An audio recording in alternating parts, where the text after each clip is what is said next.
Vi er taget ned på stranden ved Tarifa, og vi er blevet enige om, at vi kører videre, fordi der er totalt pakket med mennesker her. Og vi kan godt lide at være sammen med mennesker, men det her, det er altså lige en tand for meget. Og vi må egentlig ikke overnatte. Nej. Var det hyggeligt at komme på camping? Er det hyggeligt? Ja.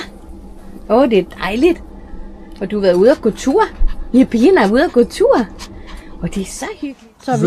Så sidder vi på en campingplads, som man vil sige ved Næstved. Med Næstved.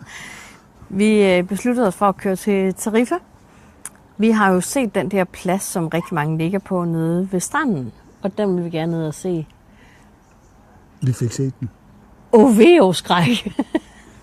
Det var simpelthen så crowded og virkelig dårlig vej. Der var store huller, og det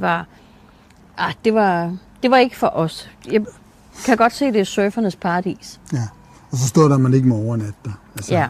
Vi er jo ikke sådan generelt super lovlige, men vi er lidt lovlige. Ja, det synes jeg, vi er.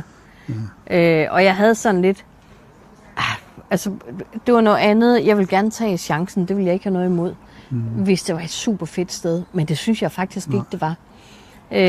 Jeg synes, de film, vi har set dernede fra, der er det jo også begrænset, hvad man ser. Men jeg synes, vejen var dårlig at køre på. Der var alt for mange mennesker. Men ja, det var lige ud til stranden. Ja. Vi har ikke så meget brug for stranden alligevel, så det var lidt ligegyldigt egentlig.